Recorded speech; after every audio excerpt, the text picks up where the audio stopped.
Greetings to those of you who might be watching on YouTube, and good morning on this Father's Day to those of you who are here with me in the auditorium, anybody who might be watching on campus. If you're a newcomer to chapel, you would not be aware, but I have a series of topics, and today's topic, mercy, is one I added to my rotation a few years ago, and I was influenced by a woman that I heard speak on the subject of mercy, and the material that she was referencing as she spoke about mercy in the context of mental health and addiction was from her own Roman Catholic tradition. In that tradition, mercy plays a very prominent role. But as I prepared to speak with you today, I was wanting to draw from other streams of influence in my thought and feelings on the subject of mercy. And I just want to sort of paint my outline ahead of me on the imaginary wall here, because I get myself lost, as those of you who are regulars know. But I'd like to talk a little bit about all the different ways that I have been influenced to think about and feel about mercy a little bit.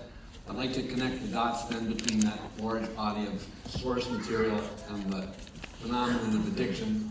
And then I do have a kind of a punchline invitation. So,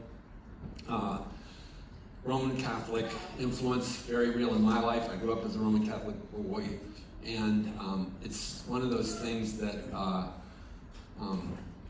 if you describe yourself as having been Catholic, but no longer actively Catholic, that's about as far, I think, away as one gets from the tradition. You can't un-Catholic yourself. And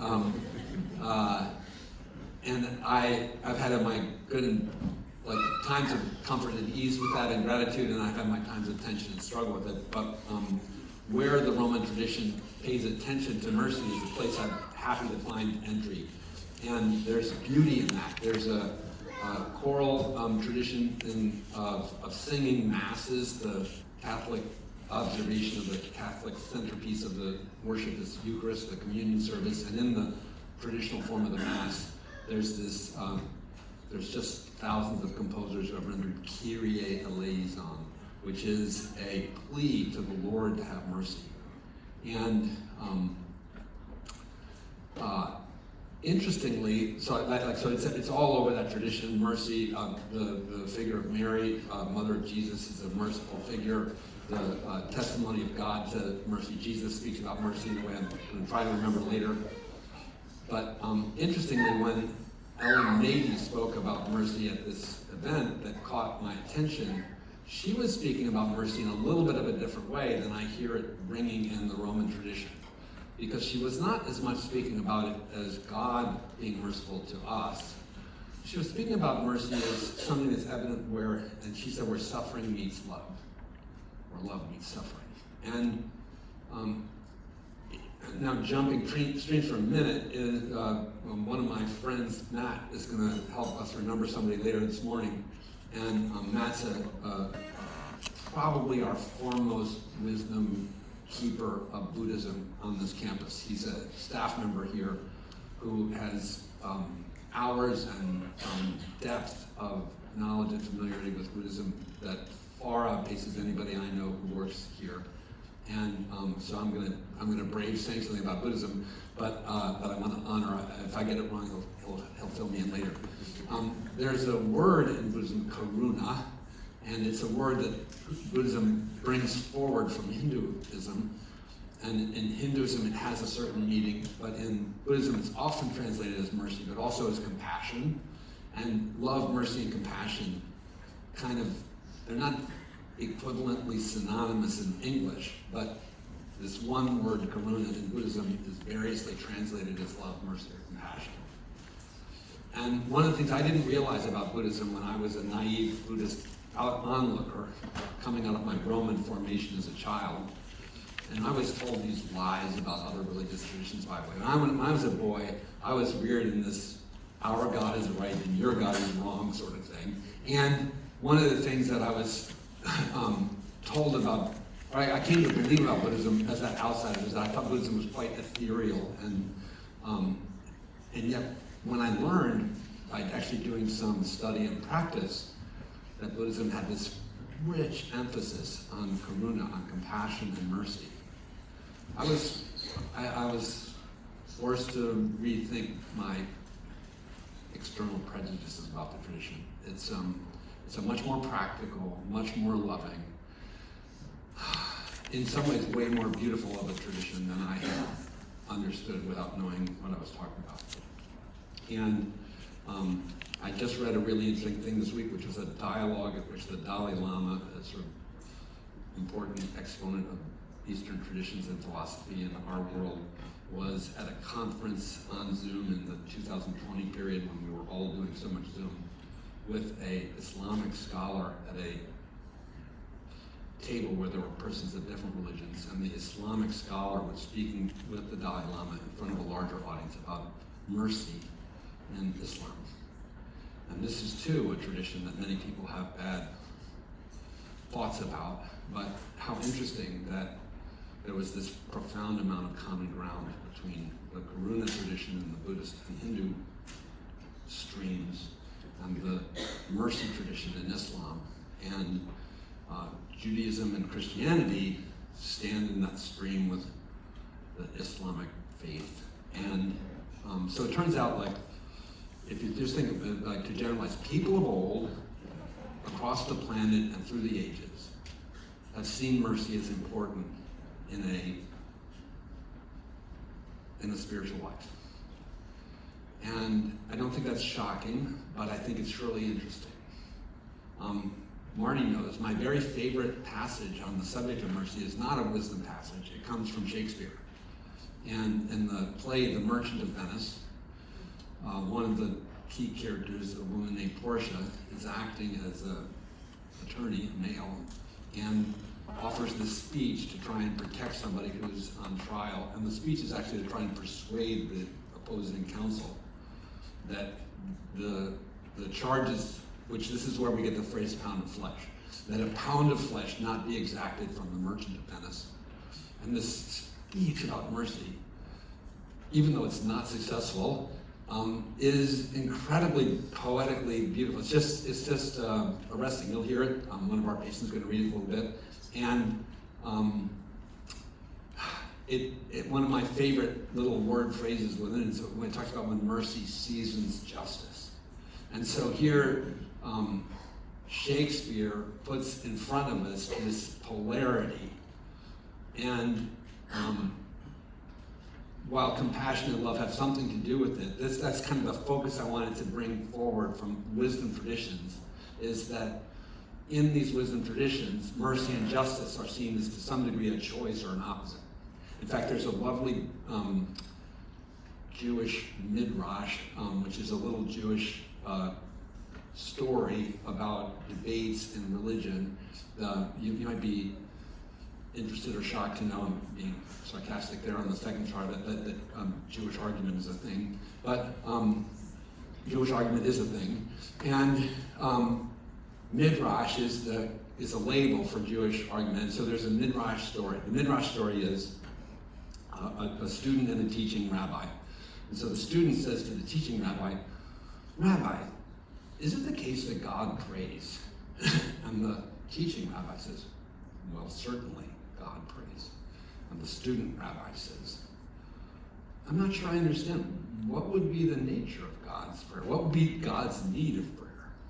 The teaching rabbi says, "Well, God must pray in every instance to choose rightly between justice and mercy. Because were God to choose mercy, the world would be chaos. Were God to choose justice, none would survive." This hit me the very first time I heard that story. I was like, oh, I found it incriminating. And I say that because I have struggled to really appreciate how transitive the property of mercy is. Meaning that, so in the brief text we'll hear from the Gospel of Matthew later, Jesus is said to have said, "Blessed are the merciful, for they shall receive mercy." This is a little bit like the forgiveness clause in the Lord's Prayer or in the prayer of St. Francis, in which the implication is that those of us who are forgiving will be forgiven, and those of us who are merciful will receive mercy. And I kind of don't like that deal. I want to be able to be a jerk and still receive favor. But there's a karmic principle underlying this, right? That what we put out in the universe will be what we are inclined and likely to receive. And addiction is a context in which justice and mercy both can be in play. And I think that's fairly self-evident, but let me rattle the cage here for a minute. There are family members in this audience, there are patients, people, I refer them lovingly with the wristband, who are here. They're in treatment for substance use disorder, there are alumni, there are staff, but we don't end up at this point of intersection that is sweetly called Magic Mountain, were it not for the impingement of substance use disorder or some other addictive phenomenon in our lives and our world. And the person with the wristband is likely to fear judgment and yearn for mercy. And the person with the family relationship may be a little bit inclined in a slightly different way to sort of be inclined to judgment and be weighing the question of mercy. And the alumni may be like, wow, I dodged 60 bullets here, and I probably have to chalk some of it up to mercy, but and none of us would survive. There's no one who can stand up here and say, I deserve the grace that I have received. And to be alive is to get a pass. I'm sorry, I'm just going to claim that. I think that we are given another day to stand on this earth and breathe the air and greet one another, because that in itself is a gift and opportunity and a moment of possibility, no matter how bad you think your circumstances are. And so Shakespeare says in a courtroom to an opposing counsel in plea, would you season your justice bent with mercy? Would you just introduce, please, the notion of mercy into your hammer, right? The gavel, and his plea failed. But I think that's, of course, it's Shakespeare. So, my wife constantly reminds me when I'm crying at Netflix, it's a TV show. But I think in the context of a courtroom drama, this is the truth. We go to the court because it's a place where the scales of justice are depicted and where justice is presumed to be the prevailing order. And I have really important good news to say, which is that those of you who came here with the wristband today are here at a place where the opposite is true, where mercy prevails. Mercy is the rising tide of this recovery thing. This is a world that you've come to that you probably would never want to. This is a train station you don't want to get off at. This is the airplane flight of your life was headed towards somewhere, and it stops, and you get off in some bizarre place, and that's the realm of addiction. But this is not a return to the old life. This is an opportunity to forge ahead, given that was a destination on your life journey. And the beauty of what I'm trying to say is really important, is that those of us who stand here in this place with recovery can say truthfully to you that recovery is a movement in which mercy resounds. It is a dominant theme. It is a principle that operates. And is there justice to be served? Of course. Are there prices to be paid? Of course. And in the 12-step world, there's a whole thing of the making of amends, which is the taking of accountability for the harms that I have done and the seeking to make direct amends. But I will tell you, and I've done amends, and many of you have wrestled with that or are at different places in the notion of it, but you may be terrified about wanting to make up for the wrongs that you have done. But it's funny because there's no making up for some wrongs, right? There's no way to undo yesterday. You can't get back, like, even if I repay money, it's still I stole the money, right? And even if, I wrecked your car, but I pay for the repair, you don't get the same feeling when you get in the car and it's been serviced than you had when it was an previously unwrecked car. And Carfax will tell you it's not the same deal.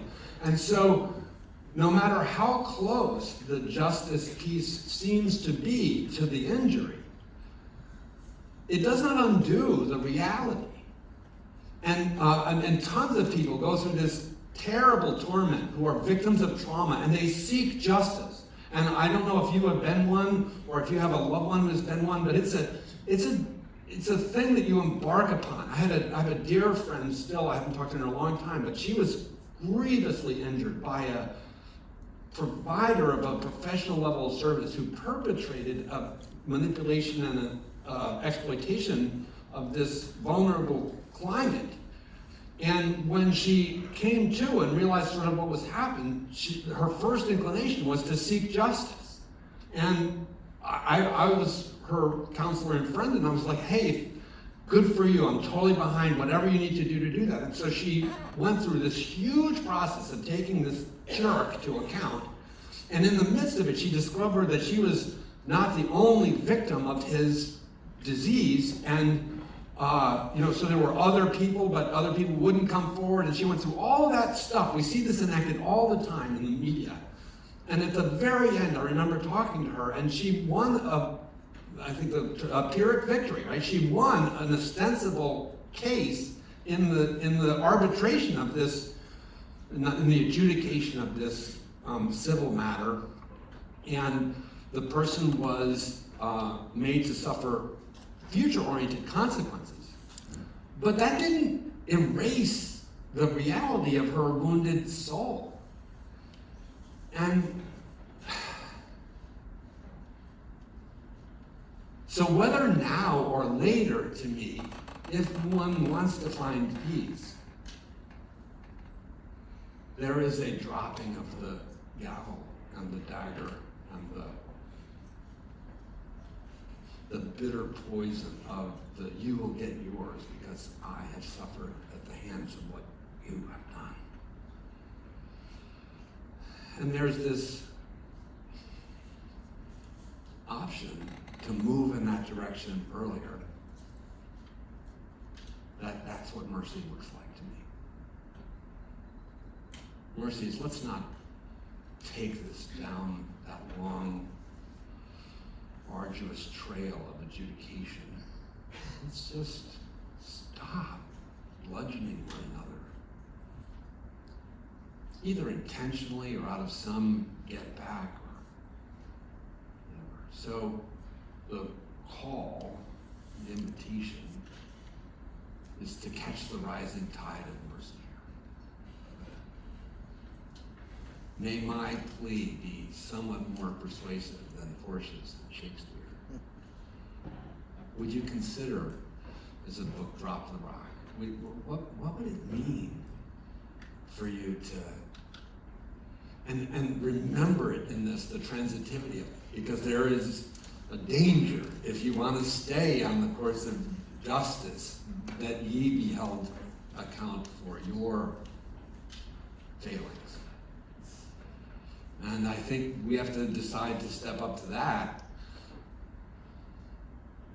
But don't we all want a chance to feel like we have been, understood and viewed with graciousness, given our own faults? I know I'm a very flawed man.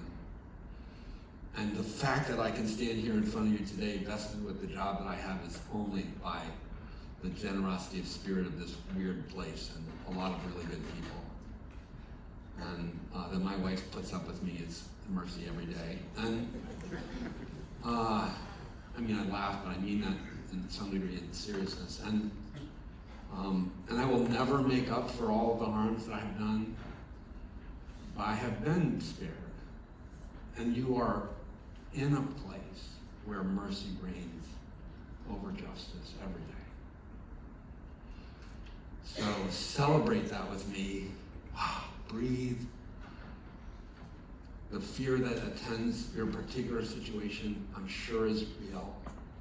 But my plea to each of you, in whatever the dramas are that are unfolding in the private and public realms in which you are a part, is to bring mercy as a spirit, share mercy as an action, and may it be that you would receive mercy in return.